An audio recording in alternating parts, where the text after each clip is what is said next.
Okie dokie, this video is now working. Hello, everyone. Hope you're doing very, very well. Azren, the language nerd here, as per usual. Welcome to episode number 38 of Azren's Journal.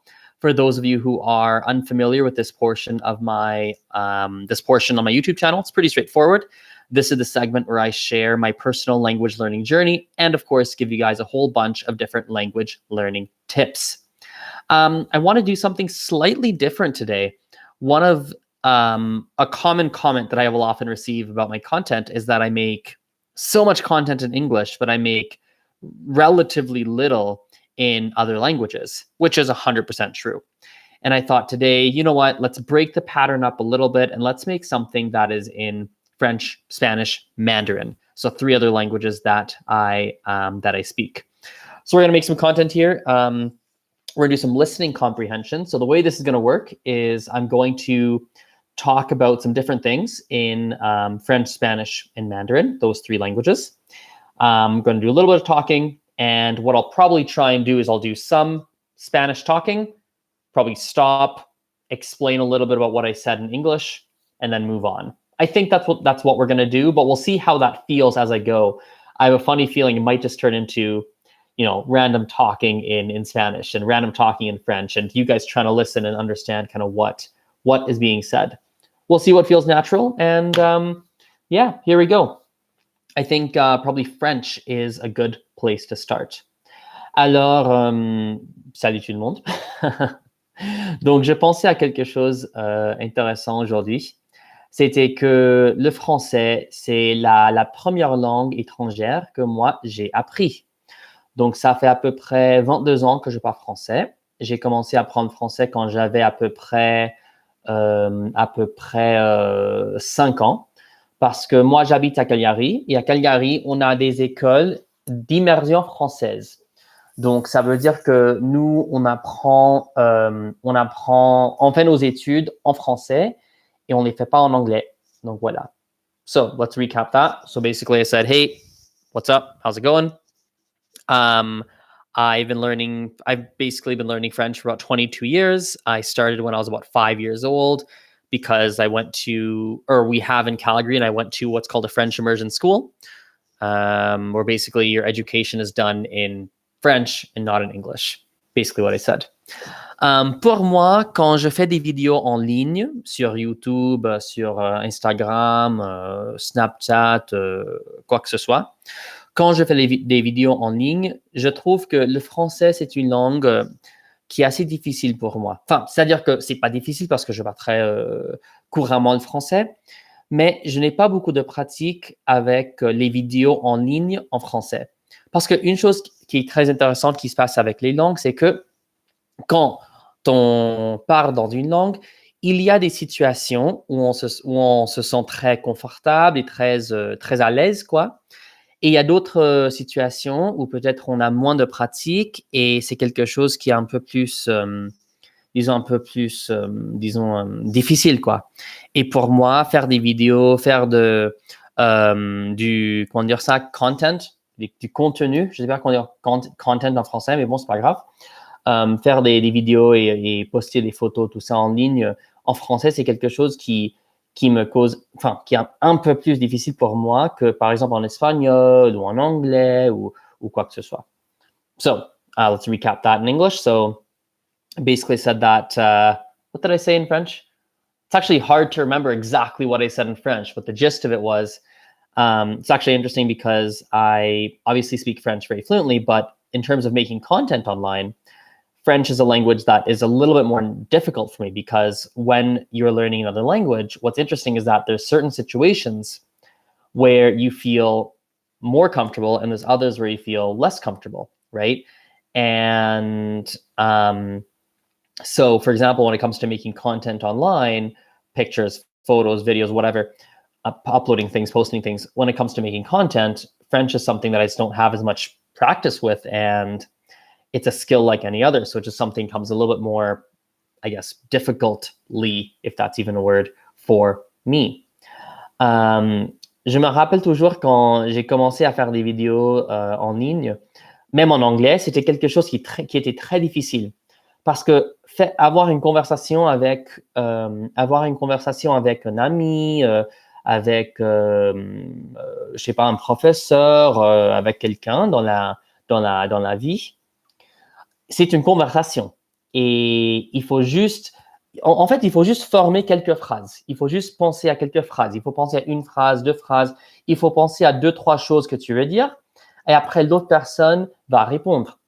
Mais quand on fait des vidéos, quand on fait des vidéos en ligne, il faut parler constamment. C'est moi qui parle, c'est moi qui fais, c'est moi qui dirige une conversation avec moi-même, quoi. So it's different in real life, right? Because in real life, you have conversations with other people. So like you only really need to think of whatever, one, two, three things, three sentences, two sentences to say, and then the other person is going to respond to you. And so you only have to think of a couple things to say, and then there's a response that's going to happen. But when you're making content online, it's not really the case. You actually have to like speak in a long sentences and over and over and over and over and over. And like you're having a conversation with yourself in many ways. So it's really, really challenging. And I remember when I first started making videos, it was really, really hard for me as well in English. And it was so hard. Ça me prenait, je sais pas, 6 heures pour faire une vidéo de 4 minutes parce que je faisais beaucoup d'erreurs, beaucoup de fautes.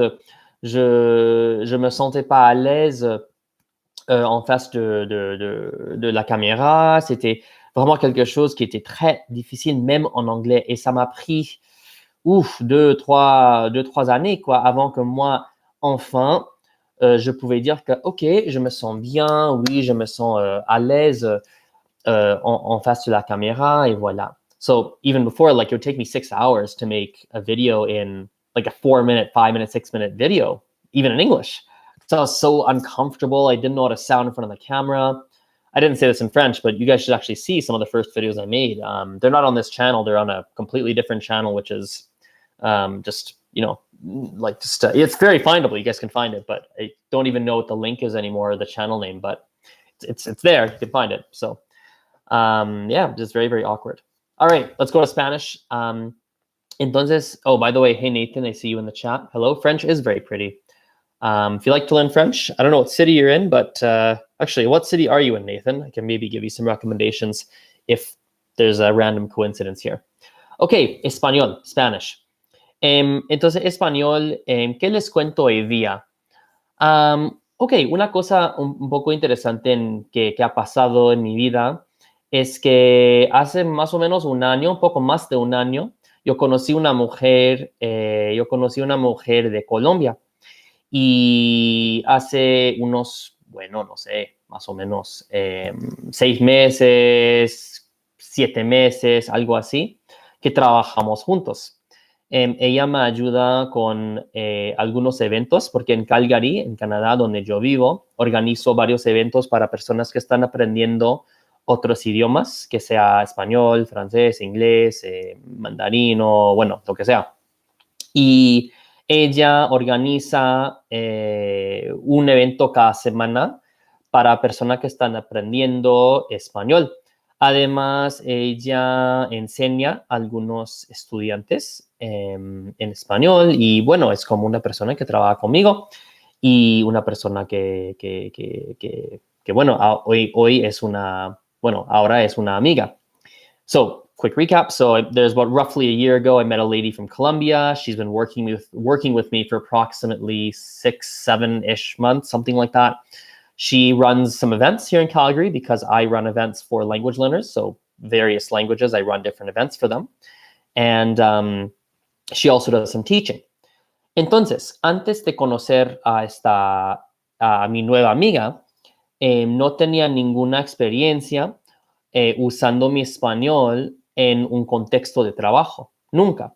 Y me acuerdo todavía que al principio fue algo bien complicado. O sea, para mí fue un poco difícil porque cuando trabajas con una persona hay un diferente registro. O sea, no registro, pero hay vocabulario, hay palabras, hay algunas expresiones, hay cosas que yo quería decir que yo quería comunicar a mi amiga, pero fue algo que nunca había dicho en toda mi vida en español, fue algo completamente nuevo. Y por eso me acuerdo que bueno, fue un poco difícil, un poco complicado y bueno, me dificulté un poco, bueno, no que me dificulté la vida, pero fue un poco difícil, pues. So yeah, like I remember there's things that I wanted to say in Spanish. And when you work with someone, right, there's different types of speech and registers and vocabulary and such that you use. And it was just difficult because I never worked in used Spanish in a work environment before. That was my really the first time. And there's stuff that I'd want to say that I just couldn't, not that I didn't have the knowledge, but I couldn't form the words properly sometimes, or I wouldn't quite know how to go about it best, or it'd be a little bit of a challenge, which was really, really fascinating. And I'll do this part in English, then we'll switch over to Mandarin and we'll wrap the video up. It's really fascinating to me how, we can be more or less fluent depending on the scenario, depending on what's going on. We can be more or less fluent, just kind of how it is, right? And, like one thing I think about is, for example, I feel more comfortable talking in Spanish and making Spanish content than I do French. And yet, at the same time, my French vocabulary knowledge is probably, if we were to do like a whole analysis of every word I know in French and Spanish, I have a very funny feeling my Spanish vocabulary is probably at a higher level. In other words, if I were to pick up like a random novel, I probably would need a dictionary less in French than Spanish. That's my guess. I don't know, right? So like in some context, in like a reading context, maybe I feel more comfortable in French. I'd have to test it. I don't actually know that, but I'm just guessing. That's a gut feeling I have. But it's just very interesting to me. It's super, super interesting how fluency works. It's not like something where, boom, you have the some level of fluency. No, it's very situational dependent, right?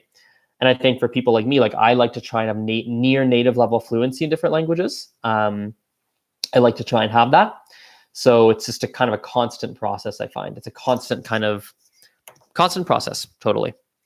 Nathan says, I live near San Francisco. I'm learning Spanish because I have many relatives who speak it, but I'd love to learn French too. Cool. Yeah, I mean, I'd recommend using a website called meetup.com, Nathan. So meetup.com. You can probably find lots of, especially in SF area, I assume there's lots of stuff where you could practice French and whatnot. So, all right, Mandarin. We're going to do something a little different in Mandarin. My ability for spontaneous speech, especially on video, is limited, a little bit more difficult for me. So I'll try some. We'll do some here. 我会说中文，但是我们会复习一下有些一些单词，可能你们已经知道，我2个月以前就去台湾学中文。我在台湾的时候，我做了一个词单 ，I think it's a word list 词单，在我的手机，所以呢，现在我们会一起学学我在台湾的单词。Okay, so let me just open this up. So I'll say what I just said. So what we're going to do is we're going to review some words, a bunch of words I learned while I was in Taiwan. So many of you probably know I was in Taiwan, right, studying Mandarin. And I had like a list of words on my phone. So what we're going to do is we're going to look at some of these words together and kind of do a bit of a review together. So that's what I said in Mandarin. 那在我的词 Actually, how do I say a list? I always forget the word for list. By the way, it's super normal to forget words all the time. I forget words like all the time. 词单 actually might be right because 单 is a list. Let's just make sure. 单 Make sure I'm not saying the wrong word over and over. Let's make sure here. What if I search 词? Yeah, that's got to be right. A word list. That sounds right. I'm going to go with 词单. Maybe it's wrong, but we'll go with it. 那在我的词单有217个单词，所以是比较多的，有比较多。我觉得我看一下，等一等。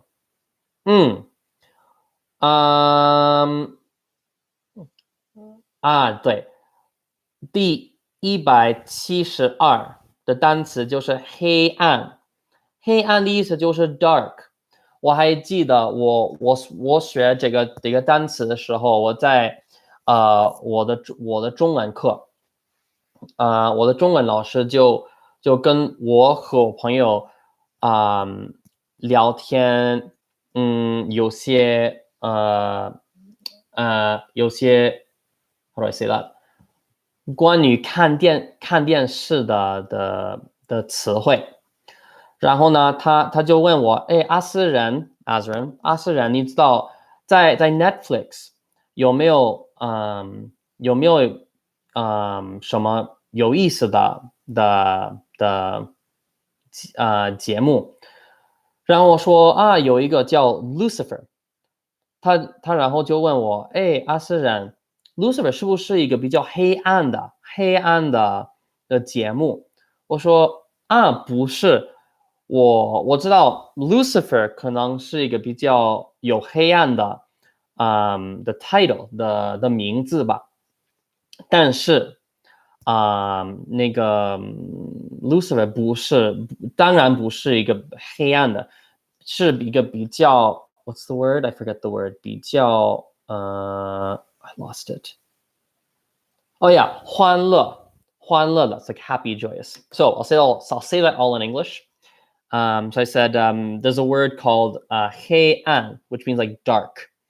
And I learned this when I was in my Chinese class in Taiwan, and my teacher was asking me and my friend, right?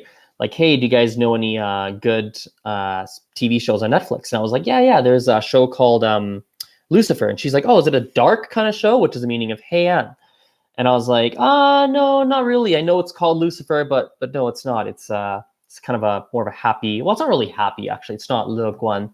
I think I told her it's more happy-go-lucky just to practice the word, but actually it really isn't very happy-go-lucky.